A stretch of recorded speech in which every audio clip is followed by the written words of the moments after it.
Hello? Are you there? I'm here, yes. Oh, we got it. So did you work out how to share your screen? I have had to go onto another laptop, so I'm going to have to speak without PowerPoint. Slides. Is that okay? That's perfectly okay, Cormac. I'm not going to give an introduction because I've done it while we were waiting for you. Great. People asked me about your background, so I have totally slandered you.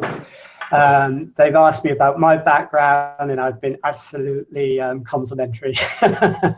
No, I haven't. Excellent. I haven't. Anyhow, this is Cormac for real. He's here now. Please type your questions in as Cormac speaks, and when he finishes, there'll be time for me to put your questions to him. So Cormac, thanks for the last minute panic management. That's how life works. And over to you. That's great. Well, as I often say, I'm not a technophobe, I'm just a pro-conversationalist. So I'm going to go with conversation on this occasion. And instead of using PowerPoint, we'll try and create our own power and get to the point. What I wanted to speak about for the next 20 minutes or so is what it really means to create community. And I often hear people ask me a question about 10, 20 minutes into a conversation about community, along the lines of, what do you mean by community? Define community. And my answer is to say that community means whatever you say it means. It's one of those words that can mean pretty much anything. A better question, I think, to ask is, where is community? And particularly, where are you local? And that answer, again, is different for different people. But one of the things that I've begun to observe and notice quite a lot is that typically where people are local, where they're in community, a number of things happen. The first thing that happens is that people tend to do three things that I always notice citizens do. The first thing is that they define their own problems. The second is that they define their own solutions to those problems. And the third thing is that they take action together on those solutions.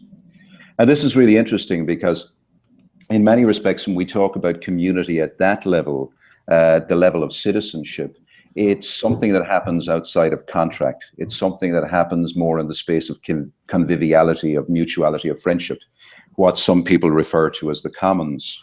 It's really interesting thinking about tonight's sharing, for want of a better way of describing what we're doing together, as being about being in conversation with each other through the commons in a modern kind of sense.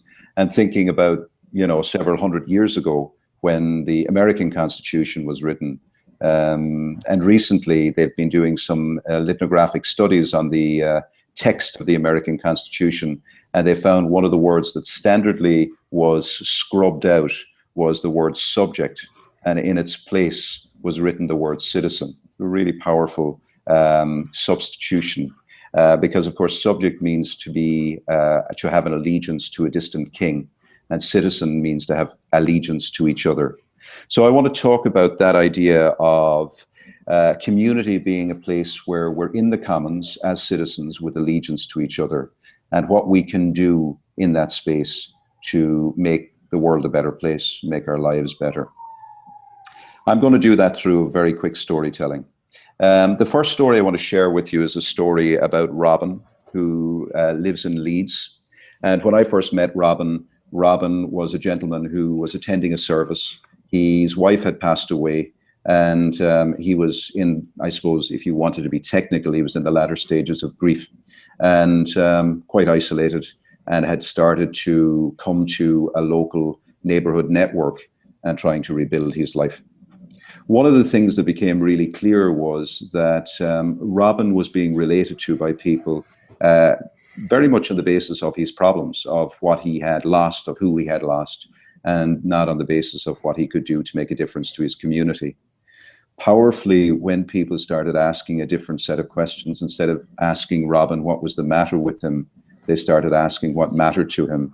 They discovered that Robin's passion was around whittering. And whittering, for those of a non-UK background, is something you do with wood and a penknife. And Robin's passion was making walking sticks out of fallen branches in the local park. It was a talent, a passion that he had that nobody had actually known about until they asked him what mattered to him. When he was asked what mattered to him, obviously the next question became, do you want to do something about that? And Robin said yes. And from there has come a wonderful group that Robin leads himself, where he trains not alone people of his age, but also younger people in the local neighborhood, how to make walking sticks, not just for older people, but with older people. I tell that story because it's such a common story that I encounter. The details are a little bit different from one story to the next, but the theme is always the same, where when we ask people about their passions and what they care about enough to contribute to their community, we start discovering all kinds of things that lay hidden when all we do is engage with them on the basis of their problems. So I think one of the things that we can do to make a difference in our community, which is the theme of the evening, is ask different questions. Ask people what matters to them instead of what's the matter with them. Ask people where they're strong instead of what's wrong. Ask people where they're feeling connected or where they feel useful rather than where they feel isolated, lonely, and disconnected and useless. So shifting the question is a really powerful way that we can make a difference in our community. Start talking to our neighbours as if they're citizens and not just strangers. I often think that communities are more likely to have individuals in them in the modern age where they're watching an episode of Neighbours or Friends than they are to be making friends with their neighbours. But if we actually started asking each other, what would we love to do with the help of 3 or 4 of our neighbours, we might actually find there's a huge reservoir of potential just lying fallow, waiting to be tapped into.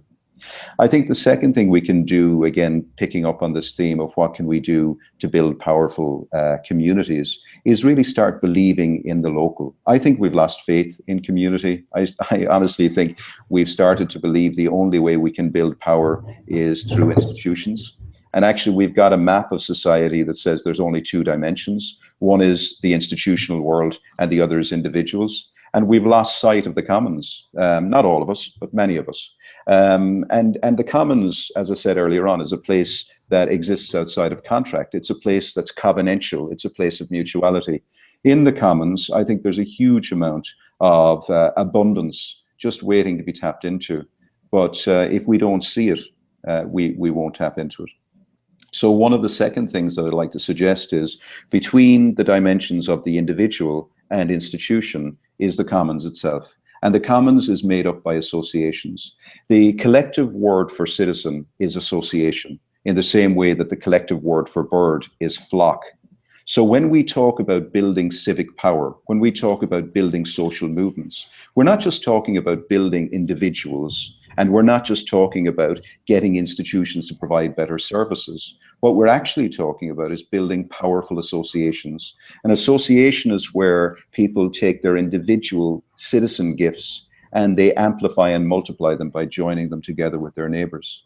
And I think a really powerful second thing we can do is to start to build up our associational life by finding out what people care about, but then joining it together with other people at local level. I think this is particularly important for people who are isolated and maybe don't have the mobility to flee from their local neighborhoods to other neighborhoods or indeed to work.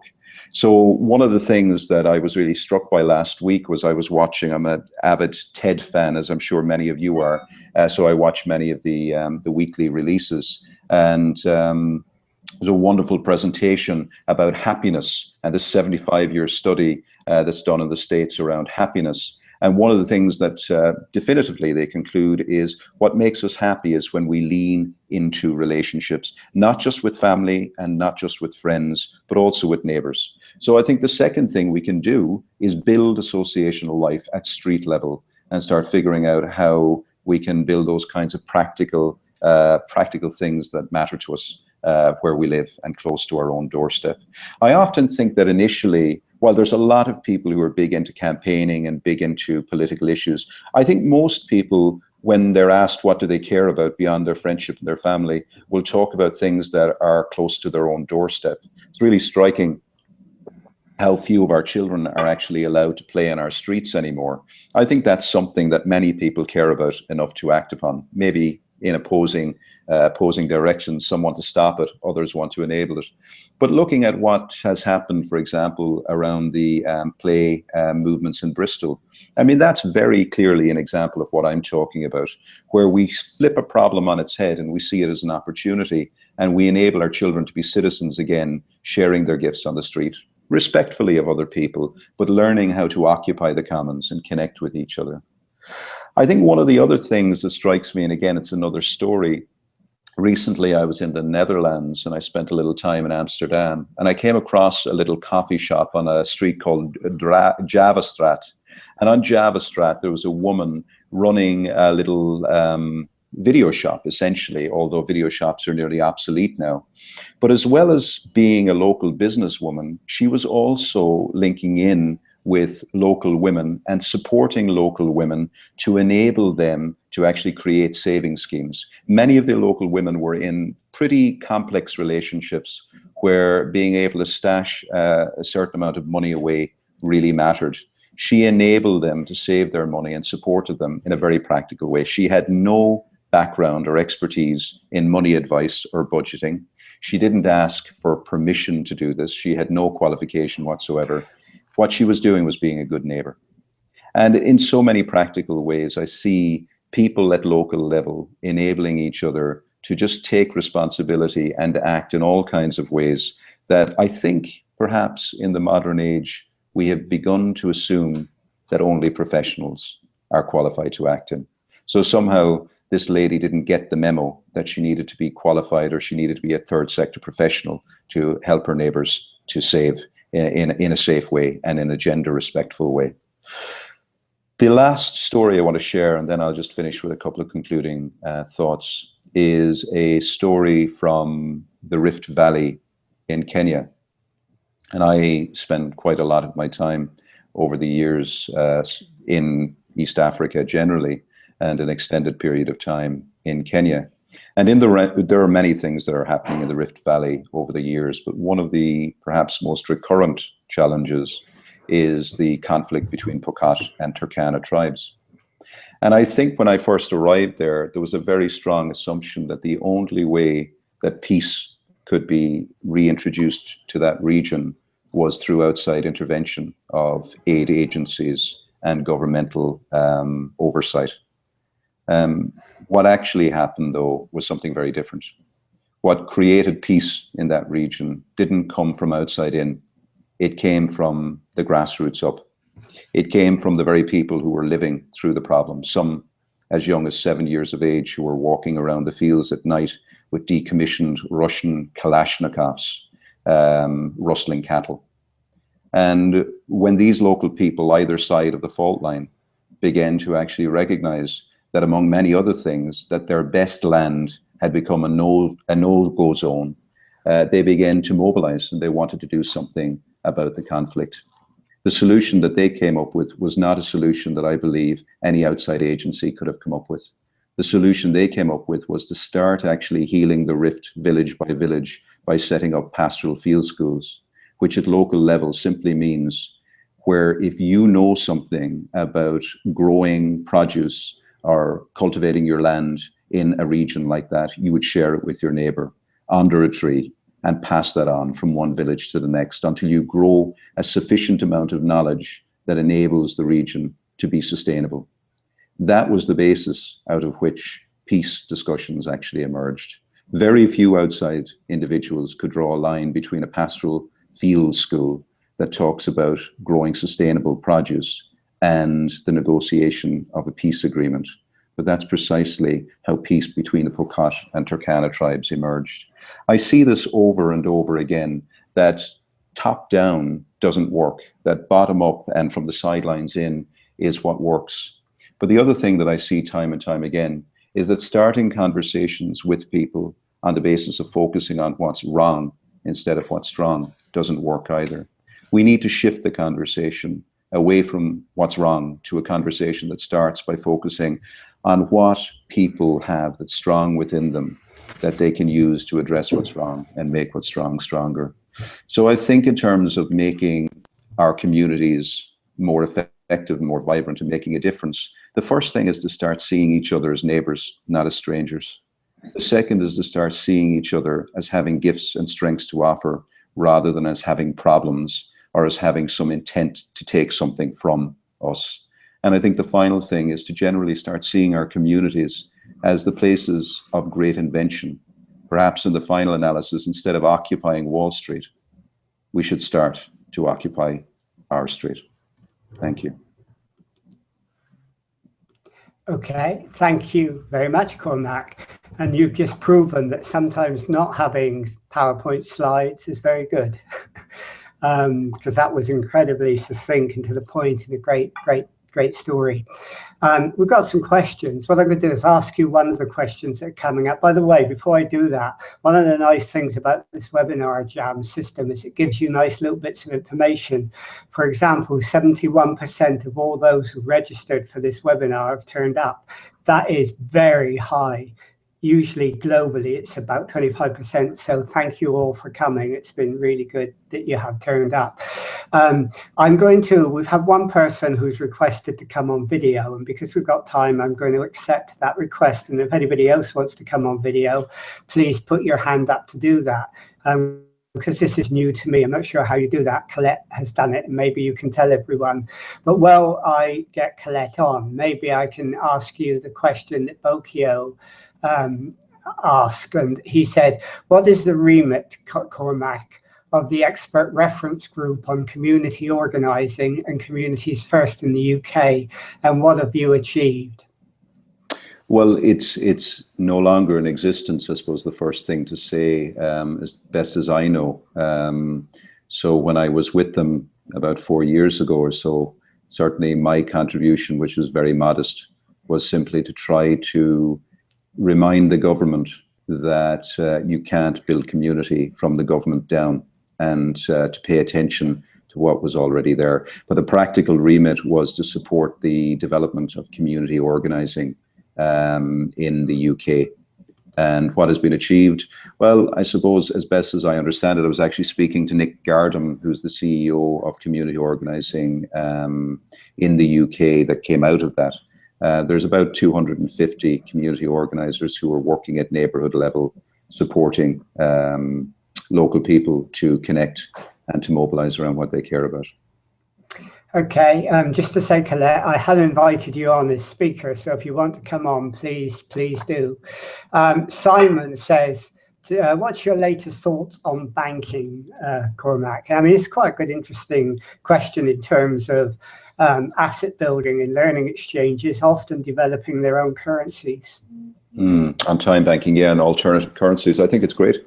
And I think that one of the things that seems really important, particularly, you know, as you say, Francis, in the current climate, is that people take the power to find their own ways of being in relationship with each other and managing local currency, managing the exchange of time, gifts. So time banking is a wonderful way of doing that, and of also creating an equity, you know, so every hour of time, regardless of whether I'm a judge or I'm simply doing something on a voluntary basis in my local community, whatever the contribution is, an hour equals an hour. And I love that equity because, you know, so many of us believe in that ethic when it comes to community. So it's a very powerful tool, I think, for enabling people to have equitable relationships and to rekindle the commons. Do you know the experiment that's been going on in Canada, Cormac, where they have developed what's called the $half? They actually take a $10 bill, a $5 bill, tear it in half and spend it locally. They can't spend it outside because they've torn it in half, so they can only spend it locally. And if they get enough people to accept it, it increases the social capital of the local community. It develops the community. I've heard about that, and I think it's a great idea. You know, in the US, that you could be arrested for doing that. I think you probably could. Probably can in Canada as well, but I think our professionals are probably wise enough to be tolerant of those things. It's fantastic. Anything. I mean, it's the whole principle of plugging up the leaky bucket. So much of our local currency, even in so-called low-income communities, flows out to faceless multinationals. So anything that creates an intentionality around keeping that money within the local economy, and more importantly, keeping it cycling. It's the movement that's the most important thing. So that's what's clever about the $50. It keeps the movement and it keeps it local. So it can only be a good thing. Annette has asked a question both on the chat and on the question and answer, so she must be keen to ask it. She says, how do you deal with local government trying to work against the growth of civic network? Anne just says, well, ignore them and work around them. How do you respond to that, Cormac? Yeah, I mean, one of the things that's really struck me over the last 20 years or more is that labels, regardless of how we use them, tend to be a big problem. So I think labeling individuals, whether we label them as bureaucrats or we label them as people with mental health issues, immediately creates a them and us. Now, don't get me wrong. I know that there are power dynamics that exist between institutions and communities. And when you have funding and when you have all kinds of other power, it can be abused as well as wisely used. But I found, to be honest, that when people locally talk about agencies or, institutions that have been helpful, typically they're talking about a person or people. So this idea of local government, it's not a person. And I think the communities that are really finding that they're getting somewhere are often supported by agencies that have figured out how to organize their resources the way the community is organized. And in my experience, that's come about because an individual in the organization has figured out their job is to be of service to the community rather than to be imperial towards the community. So I'm thinking about the likes of Jim Deers in Seattle, who started the Department of Neighbourhoods there. I think it's a fantastic example of a local authority that's learning how to humble itself and remember that its job is not to be the inventor of democracy, but to support local citizens to be the primary inventors of democracy. When it goes wrong, and when local governments start becoming imperial or stifling, typically what you find is the local government has lost its way. It starts thinking about itself as being the inventor or the prime problem solver. And actually, in a lot of ways, communities hand that power over by not reminding local government who is at the center of democracy, which is us as citizens. So one of the big problems, I think, is that the relationship between local government and citizens has gone out askew. And I think most local governments are not relating to citizens, they're relating to clients, and they're basically recruiting clients for their programs. So the best local governments are the ones who recognize their job isn't just to provide services to clients, but to actually be of service to citizens in a democracy. Thankfully, there are some good local governments still left who understand that, and some good disruptive organizing, professionals who understand their job. Jenny asks, how do you get to UK in this case? So we've got people here from America and New Zealand, and they may have their own experience. Oh, by the way, Danielle said she's just taken part in her first time bank transaction today. Someone cut her hair. You can let us know how she did it, Danielle. That would be quite interesting. But Jenny says, how do you get UK local authorities to understand and engage with local communities, make connections instead of consulting? Amanda partly answers that by saying there is in local government always a champion there, someone that you can go to who's very keen, and you work with them. Would that be your advice, or what would you do, Cormac? Yeah, but the first thing I do is make sure that the community is actually clear about what it wants to do. You see, my own view is that part of the difficulty is we're leaving the barn gate open on this one. If in local community we could actually get more organized and be clearer at neighborhood level around what we want, as opposed to waiting for outside agencies to come in and consult, which feels to me a very, very different conversation.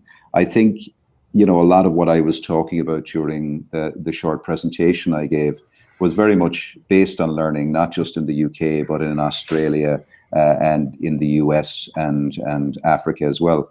And ultimately, the most powerful communities and the communities with the best relationships with local government in the UK and around the world are the ones that take the initiative to answer three questions.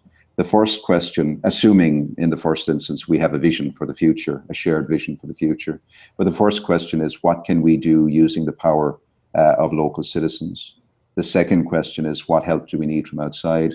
And the third question is, what do we need local government to do for us? Now, my argument is that we've got those three questions back to front, and we're expecting local government to come in and basically answer the third question first, which is, what can they do for us? So I think there's something about reclaiming our power as citizens and not being so passive, because in our passivity, we're actually, in a way, teaching public servants to take power that's not theirs in the first place. Janice has asked a couple of questions, or made one point and asked a question. I mean, the first one's quite interesting, because she said that lots of people need to see something tangible before they get involved.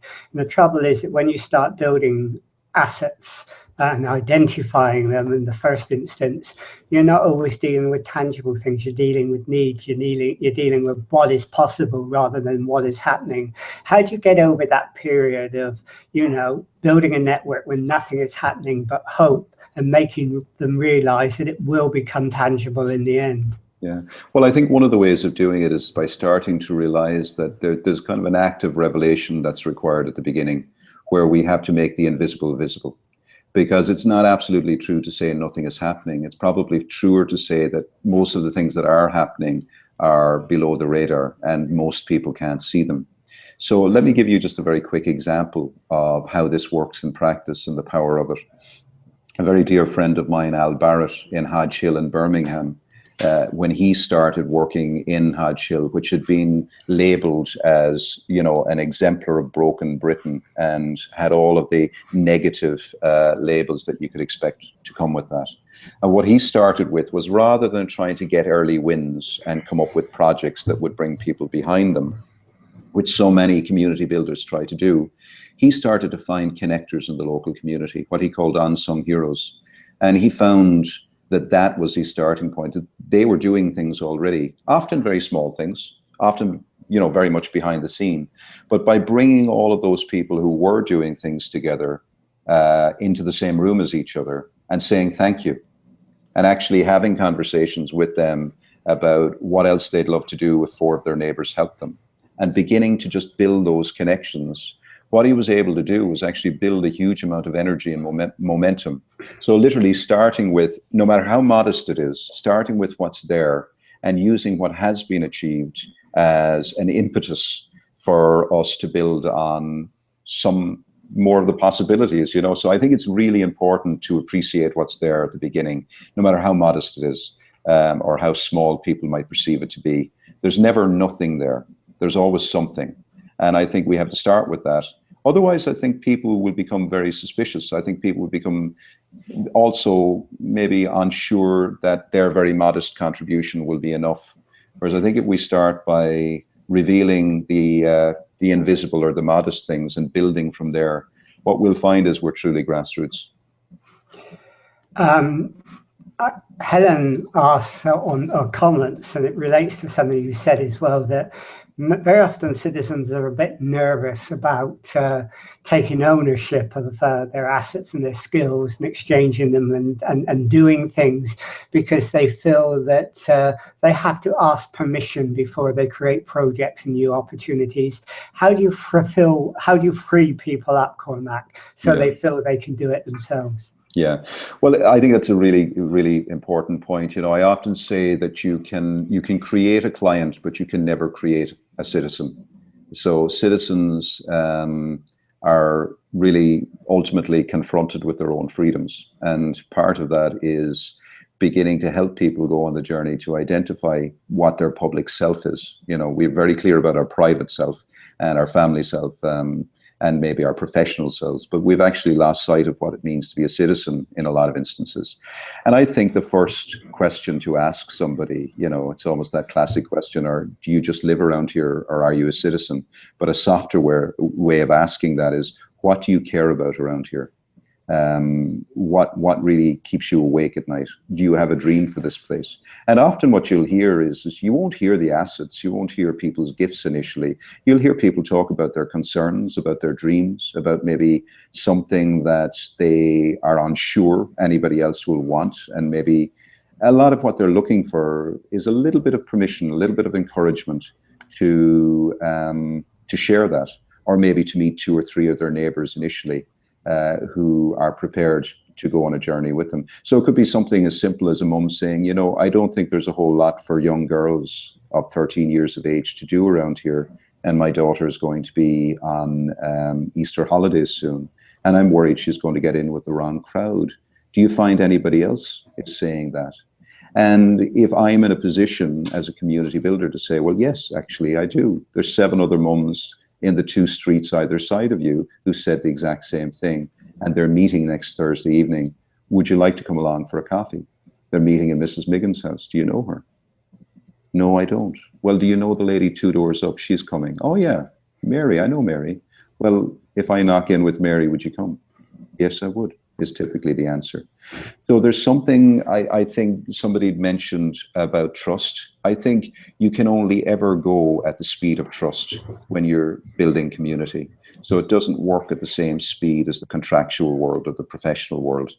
And I think that's a really important thing to remember. So it's not about having people measure up or, you know, making sure people contribute to a certain level, but it's about taking people at where they're at.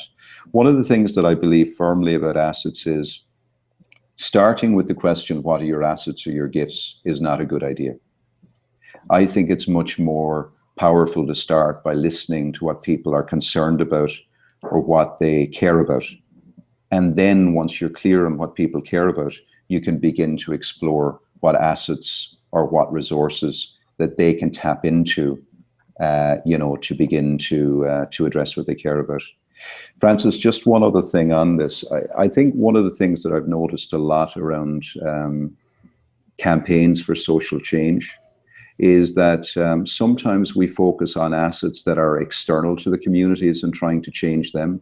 So, you know, if only we could get better legislation, or if only that, you know, we could get local governments behave in a different way, or whatever it might be.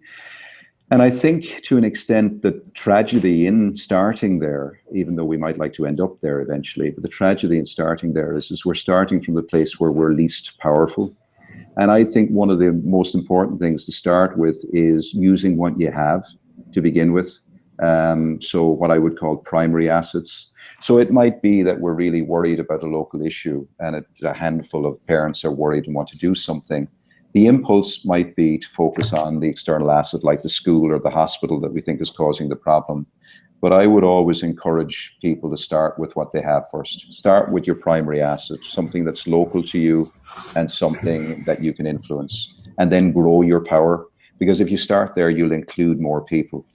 And that, just to conclude on that point, that's the big problem. When we start with big challenges and external problems that we're trying to change, we'll get a couple of the most powerful people involved, the most vocal people, the most able people, but the rest will just not come to the party.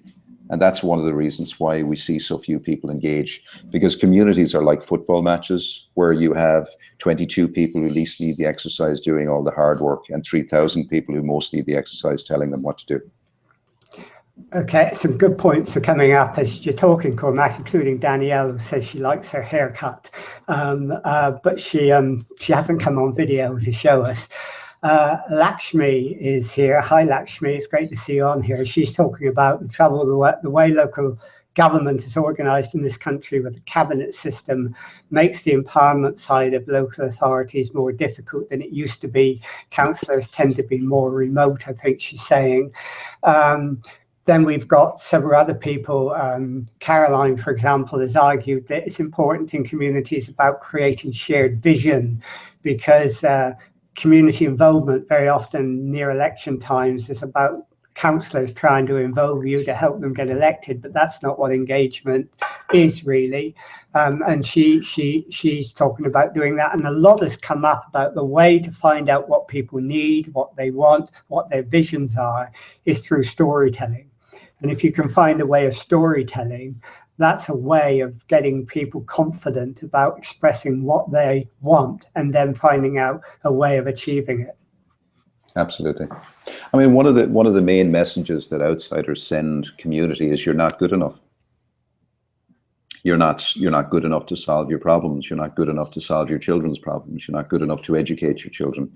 And if you start thinking about this in practical terms, the more that community is seen to be low income, the less good enough it is. So any stories that remind people of their power and their capacity have to be a strong way of starting the journey. But I think that's the big thing in building community, is actually recognizing that we are good enough, and that we have a huge amount to contribute to each other. Because otherwise, if we're always focusing on, if the working assumption is the only way our communities are going to get better is if somebody from outside, whether they're elected or paid, is going to come in to make them better, then we're all the time looking over the hill for the solution rather than looking to each other for the solution. And ironically, when we do need the power to hold these people to account, we don't have it because we've been so busy looking over the hill, we missed what was around us and within us. What about the point about storytelling? Because that's quite a powerful way of people expressing their needs and their desires. Yeah, I think storytelling, I mean, there are two ways of knowing things in this world. One is through studies and the other is through stories. Studies are what institutions use to grow data and grow evidence. And stories are what we use to grow social movements. So if you think about how the civil rights movement has grown, you think about how people responded to the earthquake in Christchurch in New Zealand, you think about all of the different ways that people have pulled together during the times of the floods, etc. It's all based on the ability to tell stories and share stories and let those stories proliferate, because that's what inspires people. They see somebody who's just like them doing something that has changed things, and they think, well, if they can do it, so can I. And I think one of the things about storytelling that's really important is that it's a gift. It's a shared gift that in a way happens best when community comes together. So creating the opportunity for people to be in company with each other. I mean, typically, if you get enough people in a room informally with a little bit of fun, a party, for example, you don't have to teach people how to tell stories. It's a natural way of being in each other's company. So, one of the things that local authorities can do is not get in the way of that with silly bureaucratic rules around organizing parties and organizing street parties and get-togethers and things like that. These are all things that are really powerful. And storytelling, to my mind, is one of the most fundamental ways of being human and getting better at being human together. Yeah, Helen says that storytelling is a good way of building trust. And a couple of other points have come up as well. Evan and other people have said that it's very critical to get politicians, especially local and national politicians, to accept the micro community. But Mark asked a question, which is a really practical one and a very good one. He says, do you have any suggestions, Cormac, to pathways to becoming community buildings ourselves? How would you suggest they do it? Could you say that again, Francis? Sorry, I missed it. He says, do you have any suggestions to pathways to becoming community builders for the people here on this webinar today? Okay. Yes, I do. I think one of the first things probably is to pay really close attention to the fact that in every community, and probably in every street, there are people who are building community. So I suppose, in a sense, the first thing to do is to recognize that community building is a very natural and indigenous thing that people have been doing for millennia. But what we're seeing in different places and in different countries is the emergence of people who are doing community building for a living, and I think are providing a really important contribution. And in the UK context, as some people who are with us this evening will know, I've been putting a lot of time and effort into supporting the growth of a community building movement. And there's several hundred people across the UK now who would self-consciously say they're community builders, and many of them are in full-time employment doing that. And I think that will grow. I'm going over to Australia in May to speak with some 400 local governments about also creating the resource to enable community building to flourish in Australia. It's already happening there, but to enable more people to, I suppose, make it a way of life and to be able to sustain themselves and their family. So I think part of how we could actually attract people's attention to the power and the value of community building is by beginning to assert the power and the value of community itself. One of the things that's clear to me, and it's not true in every place I go to, but in many places I go to, that it's really hard to build community without some support sometimes. Time banking, we heard earlier on, is a fantastic platform that enables people to connect.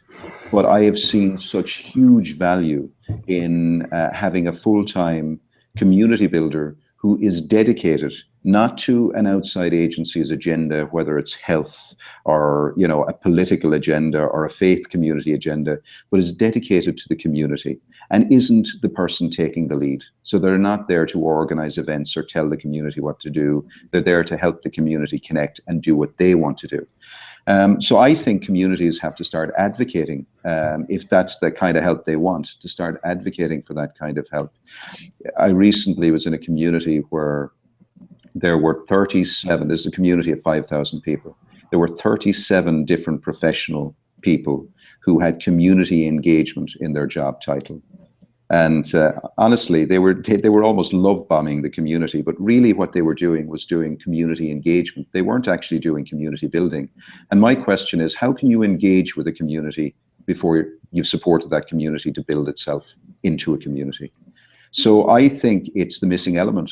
I think that it's the main reason we have weak politicians and weak politics at times.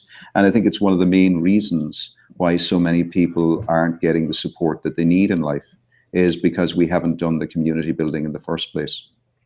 So it's a hugely important thing, and part of the pathway around it is beginning to call third sector organizations and local governments to account around how they're currently just spending money recruiting clients for their services, and they're not actually spending money helping people get connected in their own communities and feel powerful, whatever their particular needs are, but also recognizing people have a huge need to be in community for as long as possible.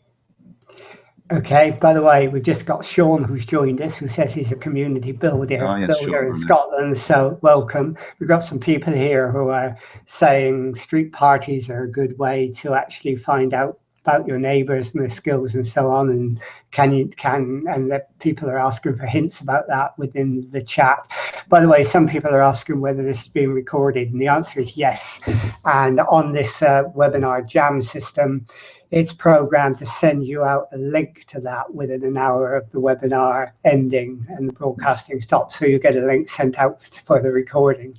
What several other people have said is, including Caroline Collins, is the great issue in building a community and also having a good relationship with your local politicians, which is a point that someone else made, is trust.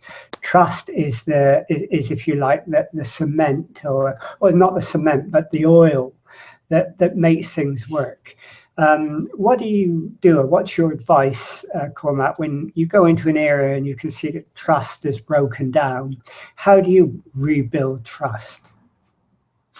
I think one of the things that's probably most important when it comes to rebuilding trust is to realize that trust has many different elements to it. You know, I can be very distrustful of a particular politician, but not distrustful of politics. I can be very distrustful of politics, but think that one particular politician is the nicest guy in the world. Trust is a very interpersonal thing, and it's very context specific. So I think my own view of it is, just thinking about some folks who were making the point around the importance of street parties and things like that, is start where people are. Start where people are willing to take action around things they care about and that they feel they can. So where there is sufficient trust. Trust grows on trust. And it also grows out of power, you know, because sometimes I'm in a much better position to trust somebody who, or to take some risks with somebody if I am organized at street level. So I'll give you an example of this. In certain neighborhoods in Edmonton, in Canada, what the community have started to do is they have started to identify community block connectors. And these block connectors are just people who are very gifted. They probably have what I have, the gift of the gab. They're good at connecting, they're good at building relationships with their neighbors, and they're trusted people. So they're not just loudmouths. They're actually trusted people, and they have a way with people. And in those neighborhoods in Edmonton, those individuals have been taking time and care to speak to each of their neighbors around the things that matter to them, and also the things that their neighbors are prepared to contribute. And what they've created, block by block, is they've created a gift exchange. And you can see this. So what they do is they use Google Documents, very simple technique, anybody could do it. Basically getting permission from people. So it's like a living time bank where people at neighborhood level will say, well, I'm prepared to contribute this. So if, for example, somebody is isolated or feels a bit, unsure of themselves when they go out past a certain time, they want somebody to come with them, I'm prepared to contribute my mobile. They can call me. And so really hyper-local, really practical contributions at neighbor to neighbor level. And what we found is when neighbors get to know each other by name and they get to know each other by gift, well, here's an interesting thing that starts to happen. When the trust between them starts to build and the power between them starts to build, then it becomes much easier, not alone to trust outside people, but also to hold outside people to account. So if they break trust, to have the sense that there will be a consequence. In Chicago, one of a 16-year study on what keeps people safe in their own homes in high crime areas. And you know, the two things that have been identified from that 16-year study as key determinants to public safety. The first is how many neighbors, not how many police, but how many neighbors you know by first name. And the second is the extent to which you can associate with them outside your own home in the likes of street parties or whatever it might be. They are more predictors of community safety. And also, interestingly, the third thing that study showed is the more the community is connected, the more powerful and capable they are of holding their police, their politicians, and public servants to account. So democracy works. And so I would start with creating street level neighbor to neighbor trust, build the power, and that actually creates a carrying capacity. That means that we can hold outside agencies much more to account and also bring the best out of outside agencies. I mean, some people believe, and I'm one of them, that politicians are the product of public consciousness. So in a sense, you know, we don't need more or less politics, we need more politics, but we actually need to become political rather than assume that we can elect people who do our political business for us. I mean, all of what we're talking about is political. Building trust is political. Designating or delegating that to one politician, to me, seems to be the dumbest thing in the world. So not surprising they break our trust when they do. Okay, we're coming to the sort of end of the session now. We've had some really nice comments. Hannah's talking about the street party she did. I'm not sure where you're from, Hannah, but looks like you created a really fantastic event. And there's been a lot of really good comments. So thanks everyone for joining in and for those comments and for taking part. And if anyone wants to get more of your advice or make contact with you, Cormac, how do they do that? Well, I'm delighted to say, literally, just as of a couple of hours ago, we've just launched a new website. So it's just a nicer looking shopfront window, or kind of community window for people to go. So there's a lot of resources on that new website, and I'm just putting in the details of it now. So it's nurturedevelopment.org, and they're all free. So we just want to kind of just put it out there as a gift to people. But also, if you want to email me, I'll just put in my email address now. And I'm just really keen that we start. And so anybody who wants to co-conspire and start building some random acts of community building and mischief, I mean, I really think it's time to put down our iPads and put on our eye patches and start, committing acts of piracy in our streets. Let's have some fun. A friend of mine, Jim Deere, says, "Why have a meeting when you can have a party?" Okay, and I often say it's not how the party begins, it's how it ends that matters, and it's ended very well today. So thanks, Cormac, for doing this. Pleasure. And again, thank you, everyone. And if you want to follow up on this, you'll get a recording, you'll see the comments. But if you want to follow up further on this, let me know. Let me know what sort of information you need, what other events we might do to extend this particular topic, and we'll see what we can do to develop that. And just my plug as well, I've given you the link earlier on in the comments to GlobalNet 21 and our meetup site. If you join up there, you will see all our coming webinars, and you'll also be able to get involved in suggesting events and even, being involved in those events as well. So I'd love you to do that. So thanks again, everyone. And we'll say good night for the formal part, and I'll stop the broadcasting now. Thanks, Francis.